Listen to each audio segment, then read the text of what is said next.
Right. Right. Wendelien, over to you. Yeah, it's actually very thin. It's the thing I'm going to do, and maybe a little bit informative. But what struck me when we were in Santiniketan is two things. Actually, there were two levels on which I started to think about Indonesia. I mean, fairly logically, because it's a similar area of the world, but also I remembered that the two countries have a kind of a parallel history in becoming independent in the same epoch. And I was just wondering, like, how was this exchange going on? And the thing what struck me was the stories about Santiniketan and the school being founded and being there seemingly without any interruption from colonial authorities, seemingly. And I just actually done some work for previous works around sort of educational reform in Indonesia, and had come across texts where it was very clear how that was interrupted or very intervened with the colonial authorities in Indonesia. So I thought, well, let's just have a look a little bit about what that was and how was it in Indonesia. So I went back to that. And part of it was already printed in my book, so I read the text again, what was in my own book, come across this section where it says, I just read a little bit from, so that is, sorry, let me just sketch the history of it. What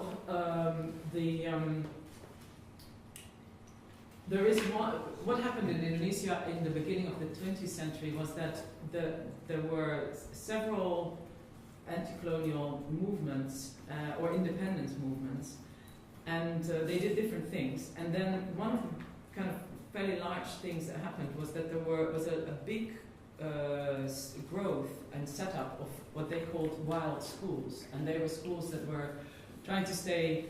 Well, no, actually, first of all, they were trying to educate people that were not being educated in any school system of the colonial system, which was everybody apart from the Dutch and some higher class aristocratic Indonesian people, plus in the late 19th century, early 20th century, there was the ethical movement setting up schools, but they were also only accepting people with mixed background to actually educate them to work in administration. So it was a very, very tiny part of the nation or the people being educated in this formal way. And so the movements of the wild schools were basically people from Indonesia wanting to educate more people than people in the countryside, everybody. So they started to set up these schools that they also wanted to do completely independently from the government. So they had to financially set it up. And this was also done in various levels. Actually, I haven't learned everything about it yet, but there is some schools were set up with some subsidy from the government, but that immediately required some rules that they had to stick to, like some particular curriculum that to stick to. So there were others that were much more radical and saying, no, we don't accept any of that, we do it under our own guidance, and we'll just see how we do it. And one of the main characters in that is a guy called Ki Hajate Denontara, that is his picture, actually painted in 2012, by the way. But this character is really another one of these very ambiguous characters,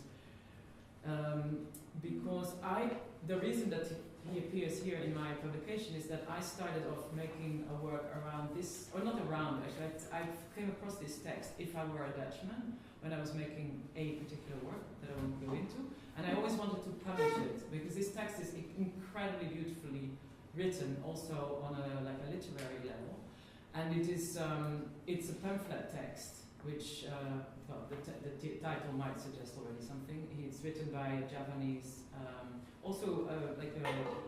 somebody of aristocratic descent, but he was pretty much, he was part of the independence movement in the beginning, 1913, together with one European Indonesian called Douwdekkers,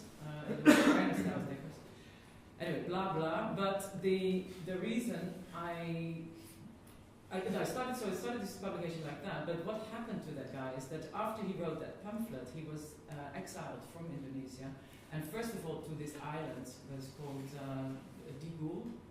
Sorry, Brendan, just to clarify, he was exiled because of the pamphlet? Yes, directly, without any trial.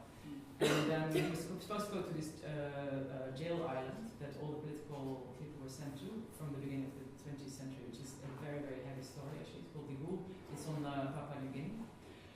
So they, but then there was a public outcry and they stopped it from happening because this guy was very, very popular and he also had no trial. So the public really, and also the Dutch, well, so it was a mixed race guy, was not being sentenced. So as a popular movement was stopped, and then he was still exiled, but he could choose where he went, and so he went to Holland.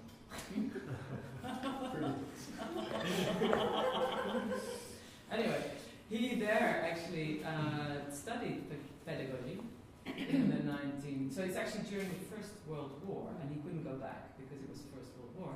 So he only went back in 1920, and then set up. He first of all changed his name to Ki Hajar Dilantar, which means a well-respected man, the name of the book. And and that also you can see he goes back to another fashion, because first he's dressed like this, which is with the batik sarong, and then and the headpiece, and then he is dressed like this, which was the revolutionary gear, which was also Islamic. So the name is also Islamic. Then he wrote so he actually set up a school system called Taman Siswa, which means the garden of students. And this school system has a set of principles or whatever ethics that I would like to read a few or a little bit about, because this is his text that he published in 1933 on that system. The school grew enormously, and by the 30s, I think mid-30s, it was something like 120,000 people going to these schools. And but then what is interesting to me, so I will tell you a little bit more about his school system, and then but in the same time, there were other school systems, like other wild schools popping up as well. And these other wild schools, it was a bit of a fight. Ideologically, like there were different parties and they fight each other. I don't know exactly all the ins and outs, but Sukarno is part of it. Sukarno is already a leader figure, and he has a particular party, and they set up schools, but it's kind of half accepting people from other parties. But that's all not Ki Hajar, because Ki Hajar was another. There's kind of little frictions between all these systems. But one really interesting thing I came across already in another epoch of my looking around, and that is this novel, which is written by a woman writer called Subarsi Jojo Puspito, and the beginning of this story of this novel is really interesting because she wrote this novel in her own language, that is Sundanese, not Sudanese, but Sundanese, which is actually a language that is spoken on Java, but it's not Javanese, so you have many languages already on Java. She couldn't get it published in Sundanese, although that seemed at the time, there were movements, and there was even a publisher that was promoting that this would all happen, but it didn't happen, and she was very disappointed. But then a Dutch publisher picked it up. So this is published in Holland, in Dutch. She translated it so to the Dutch, and she wrote it in Dutch. And it came out in 1940, but the story is about the 30s, and the story is autobiographical about herself being. So she marries a guy, and they're all sort of intellectuals on Java, but they're nationalists, and then they want to really go into the school movement. So they all go and teach, and they are ending up being really, really poor because there's no money going around there. So the story is that this woman marries this really principled guy who is a nationalist, but then, and they're befriended with Sukarno, then they break with Sukarno, and and he's there teaching him on school, and then actually he gets worked out, he gets mobbed out of the school because he's not with Sukarno anymore, and so this kind of actually the whole book is around these frictions that existed between ideologies, and but the interesting thing about this book I find is not particularly massively well written, but it's beautiful in its perspective from this woman. There is a certain sensitivity that comes through that I find really appealing, because it's somehow it's really struggling with these with the feelings of solidarity, politics, desire of things to change, and trouble with all that. So because also there's a beautiful passage actually about her admiration for Sukarno, and she picks up a photo of him. They go to visit him, and she finds him quite disturbingly authoritarian, and she realizes that he's working out people out of his surroundings that he doesn't need anymore. And yet she picks up a photo that she used to look at earlier in her life and feels this sort of throbbing heart admiration for this guy that is sort of enticing everybody. So this kind of type of passages I find really amazing. And one of the passages that I also found amazing is that she marries this man and then decides to go and live with him in the school. And as she comes to the site of the school, she realizes the way of life that it might bring with it. Which is a passage I wanted to read to you, because what I thought to do is read a few passages from both texts. So one is that the school description, or the educational description of Ki Hajar, and then some passages of the novel. If I may be so free, I'll try and do this. So Ki Hajar first. Because of the great inferiority complex which we derive from our particular governmental experience, we are easily satisfied with anything that made us look a bit Dutch. We had a feeling of satisfaction, of mild delight even, every time we had an opportunity to be amongst Europeans, to speak Dutch even to our own countrymen, to appear in Western clothes, to arrange our houses according to Western style. We even went further in our imitation. A small party at home would be too common, too banal without Western food, without a jazz band, without a glass of Dutch gin, from Schiedam itself, so necessary to the modern sociability and European freedom, usually on such occasions. We also introduced this Western imitation into our private life at home. So far as possible, we cast away what might seem wrong or insufficient to the eyes of the Westerner.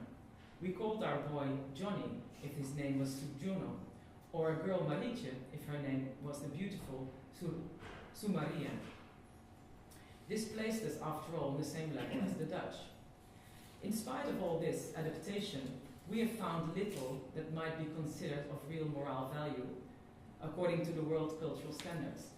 Outside the small and superficial stratum of intellectuals, people have all tended to regard as Western or European or modern things that were only the outward appearance, the byproduct of modern society, and which even reflected the seamy side of life to the civilized Westerner.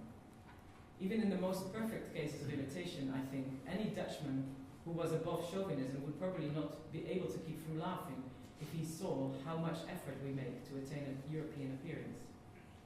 We may certainly side together with Ranbindranath Tagore, and he quotes him, "Our life is a quotation from that of the Westerner, our voice an echo of that of Europe. Instead of intellectuals, we are nothing but a bag full of information. There exists such an emptiness in our minds that we are not in a position to absorb what is beautiful and worthy." So this, I actually only noted that the name Tagore was mentioned in this text after I had been to Santaniketan, because it didn't mean much to me before.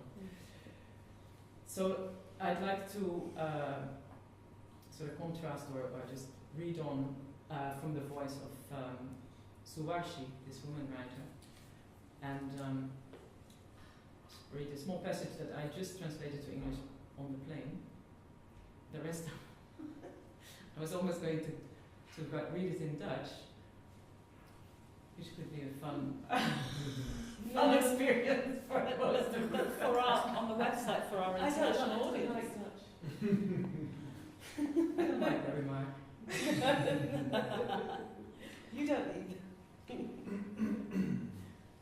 Okay, say Hey, no, I'm doing the English one. For this passage. Hey, say Sulastri, who is the main character of the book. What a journey.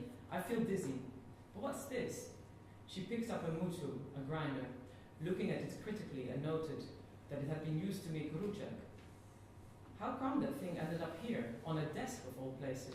Shame on you, Dar. Well, actually, the scene is that she just arrives to the house, which is on the campus of the school. Shame on you, Dar. He shrugged his shoulders and said without emotion, I didn't do that. Jamil made the rujak, which is understandable. Our bunim tree is covered in fruits. What of it? Whether you make rujak in the kitchen or here, the result stays the same. Sulastri said nothing. She knew that tidiness was considered bourgeois, but would one dare to act against the current opinion? The door opened with a bang.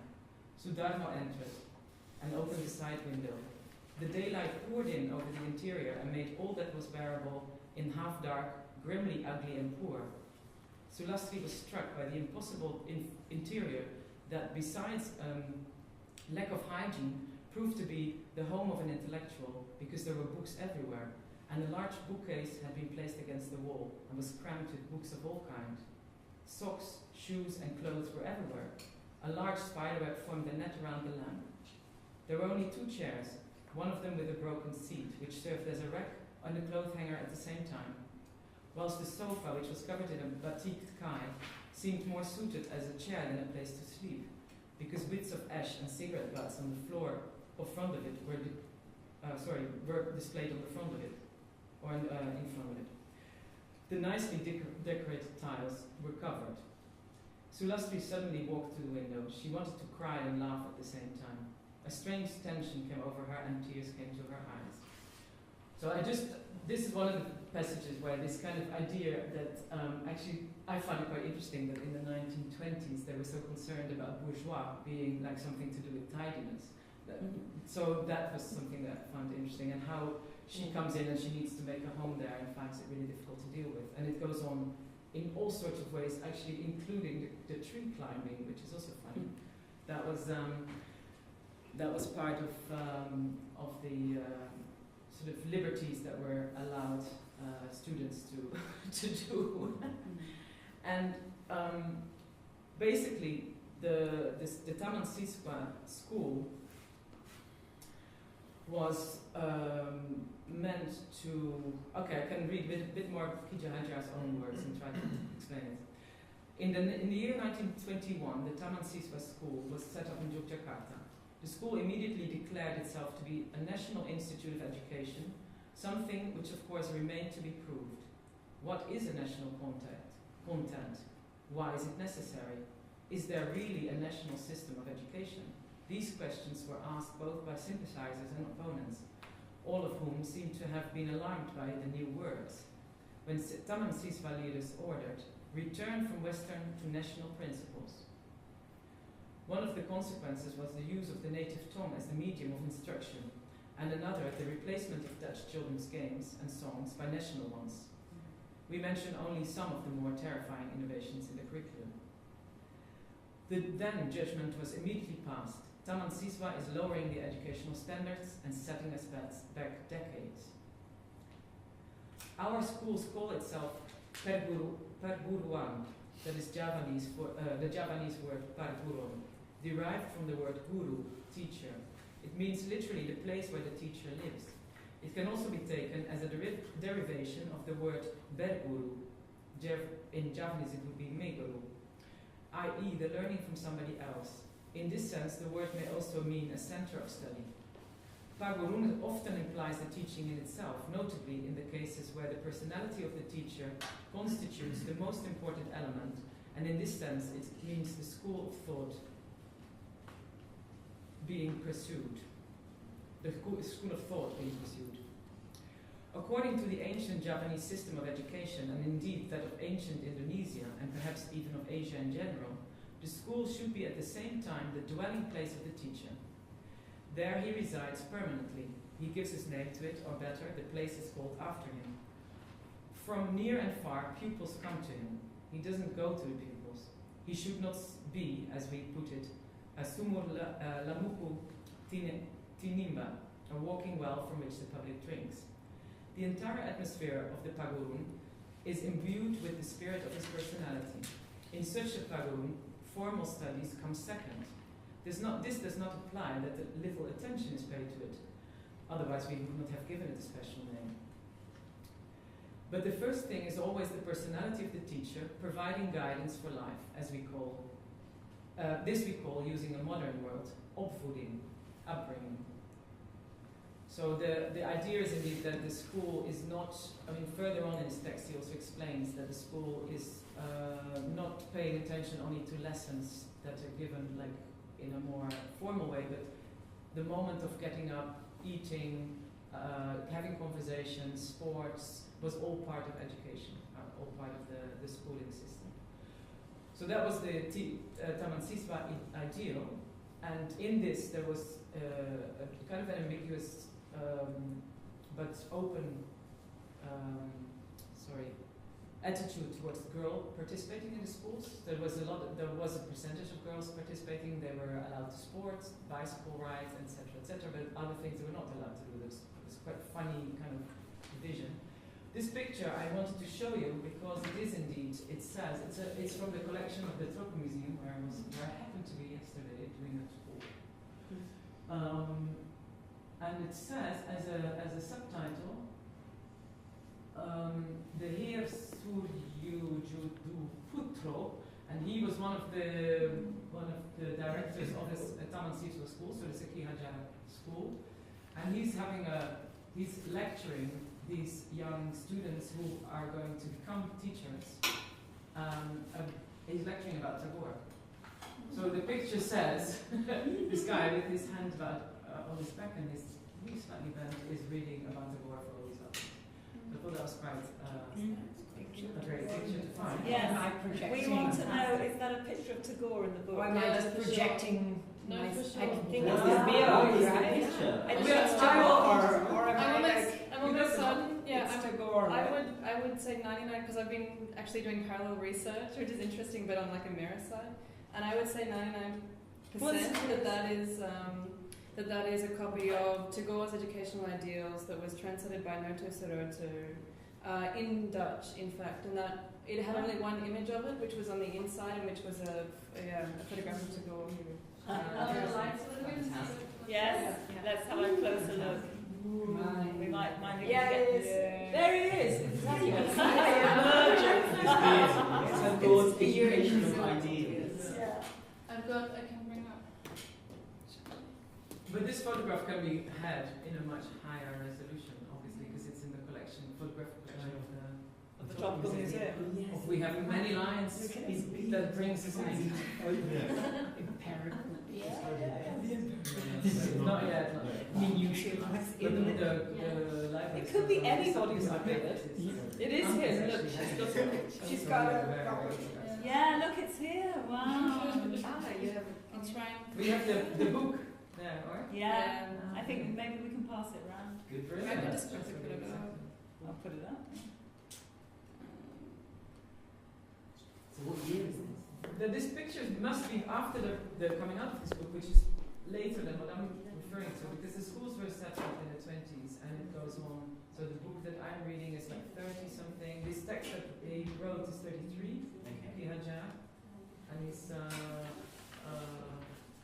so it's all between the 30s until 45 when the war starts. But there's interesting numbers about student numbers and also the amount of different wild schools that were going there in different systems. And that's what I also liked about this novel, because it's really going into this. I mean, from the perspective of this woman who's slightly sort of. Oh yeah, that's the photo. He looks quite saucy in that one.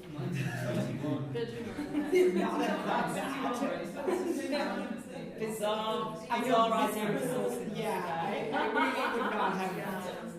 I wouldn't attribute. But it's interesting because what I've come to been bed looking at is from the Dutch translation through to Indonesia and then or Java, and then I had no idea sort of if there was a more radical uptake on the other side, and then it's you sort of come at it from the other level up to this sort of juncture actually. Yeah. But I was also interested in the school life, you know, like because that's what comes through the novel as well. Like they move into this building that is the school, so they move there because the teacher has to live there. But their school is not so strictly. In fact, they say things. I also copied them here.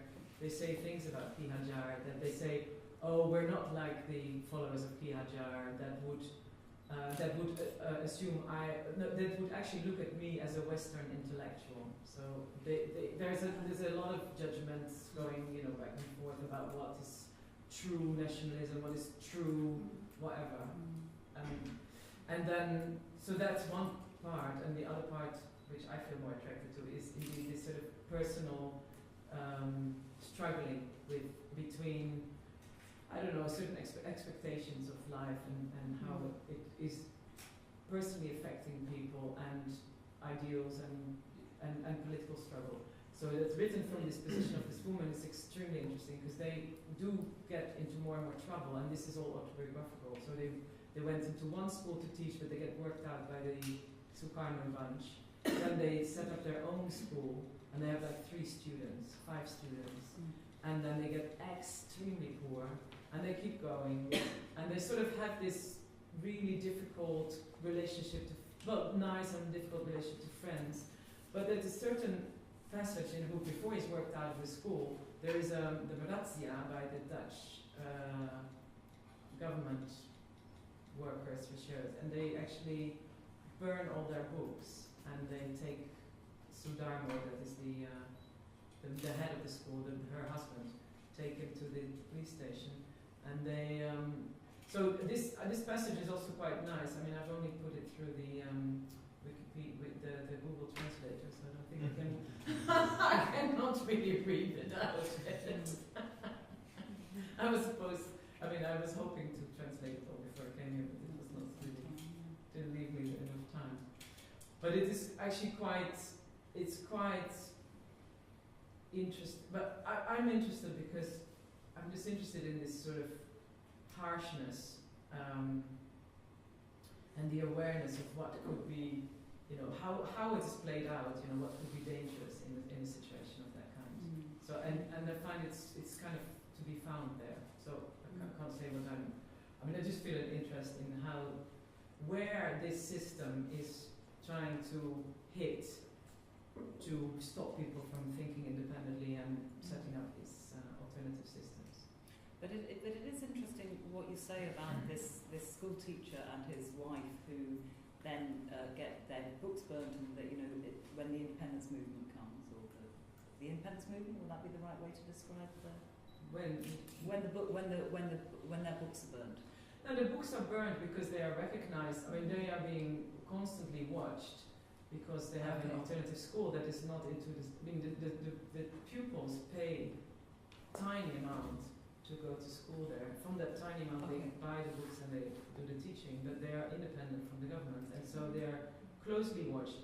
And actually, the dangerous moments arrive when he proudly prints a newspaper and sends it home with the kids. So they have a little newspaper, and then immediately the outside comes in and starts to first take away all of the newspapers. And like they find passages that they find are, what do you call that, like bringing up, or how do you say it? Like incitement. Incitement. But they're very, very. He said, "What the heck? I mean, this is kids stuff, you know." So it's really, really. It's going very deep, and this is what interests me most actually. And then they come a few weeks later. They come with this razzia, but they wake them up at 6 in the morning, and they march into their house and they pull out every book in his bookcase and find randomly a passage which would clearly be revolutionary, you know, on anything, on any, and again, nice because it is literature, the way that that's being described and the kind of poem that is being felt like being revolutionary. When it's being read out, you just go, what? And so that whole passage passes, and then they yeah, it's I mean, it's just conversion of forces. But that's, so this was what I went into this because I had already sort of entered it on another moment, and I found it's very interesting to sort of bring it up again. And when we were in, I mean, there were several things that I found it interesting to take this next to the Tagore thoughts. Of course, one could be like, what is the influence of Tagore then further in Asia, and this is one of them.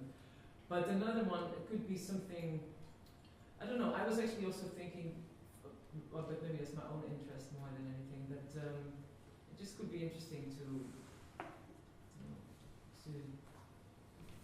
take it further and look also at the art school systems, you know, like how, if that was any, because I only know that there were some art schools in Indonesia that were state-run, and I don't know of any alternative ones. So I just wanted to kind of... I mean, Tenshin opened a school in Japan that we were going to visit.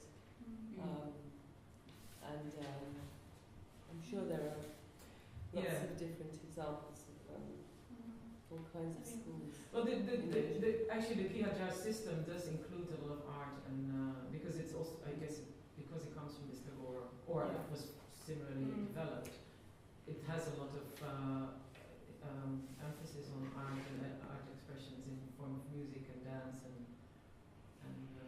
and then painting and so on. It's interesting because it's also where it becomes an ambivalence of culture and cultural prestige enters at this point as well, because, you know, Ranbindranath Tagore, who translated this, which was his only translation, but who also through the imprint Adi Postaka distributed as much Tagore as he could get his hands on in Dutch, which was being translated by Henry Borel,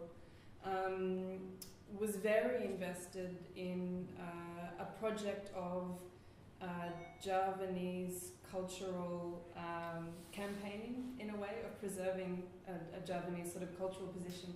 But it was one that was very aristocratically enfranchised, actually. So although it was in some ways culturally radical, it was about, you know, even within the colonial frame, upholding an authentic Javanese dress and culture and poetry. It was nonetheless one that was very complicit with the colonial authority because of the enfranchisement of the sultanates within the colonial authority. And so there were definitely a series of Java institutes throughout Java which were culturally interested institutes invested in art, but ones that are entirely without this sort of radical pedagogy that you're talking about. So they're kind of... Well, those I know more about those, that they existed. I don't know of any ones that sort of apart from that existed. But something else that actually just occurred to me is that this essay that also appeared in my book, that I asked this writer to reflect on, so I asked her to reflect on the text by Suwardi, If I Were a Dutchman, on this pamphlet text. But this woman is of Indo descent, so she's mixed race, and the point she brings up is actually that after independence it was a Javanese colonization. So you have Java as a kind of a much more ruling. Again, it's much more interesting, or much more. Of course, it brings all this thing back of the no-nation idea, where nationalism and the sort of more again groups then starting to dominate other groups in certain areas. I mean, I don't really want to say too much about it, but she brought it up, being also actually coming from Indo descent, being extremely sidelined in the independence war, and not only sidelined but killed and tortured by Indonesian rebels. So it's like really not so simple, and again, also a struggle that emerges of a periphery within a periphery around a sort of an indigenous culture and the Islamic community as well. Yeah, the same with that Sundanese, that she doesn't get her book published in Sundanese is because that is one of the peripheral languages, and there was also very little teaching in it. But actually what really struck me in when we visited that school, remember the Santal school, that was really interesting thing about languages, because the Santal school, the man that we were talking about was saying that they set it up because the Santal kids from the villages would do fairly poorly in the Bengal schools that were provided in the vicinity, they would drop out, and it was mainly because of their language sort of position. And so these Santo schools were teaching in Santo language, but they were teaching Bengali as well, no? And Hindi. So there was like wasn't it? Yeah.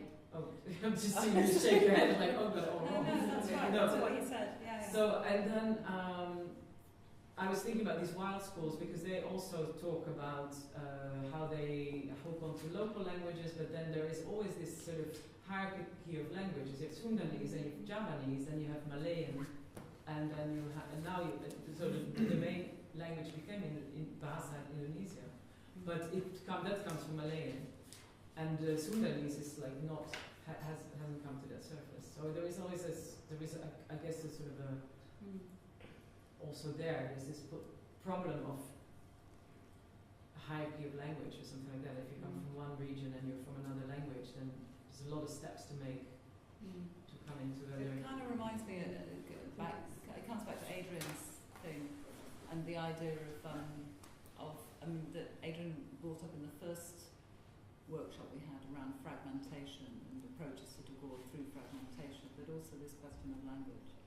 The idea of kind of literally reading backwards and forwards, in a sense. There's this idea of having to read backwards and forwards. Between?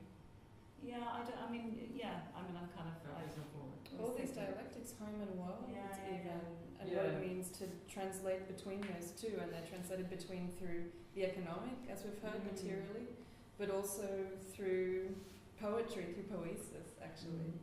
There was one, I think the two things that struck me in what you said with these two images. One was, and it goes back a bit to what Angelica was talking about, which is the level at which things get worked out. Like, how does decolonisation get worked out? And one level was this woman in this house where they're trying to basically be messy and dirty because it's anti-bourgeois, which I thought was so interesting, and kind of the battle of that. Exactly. And then the other image, which was of the leader manipulating and scheming and suppressing certain individuals who were no longer useful to him. I thought it was like a really, obviously you don't want to kind of polarize those two levels of politics, but just in your presentation, they kind of but I think that's sprang out at me.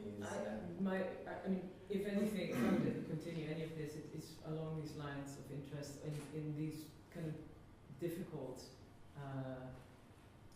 struggles, which has to do with the decolonisation of the self. I think it's on that level, and that's why I find this kind of novel really kind of a nice basis, because it really goes from there. And the woman, because it's also it's beautifully feminine in that sense of writing from that position of really allowing her to struggle with that.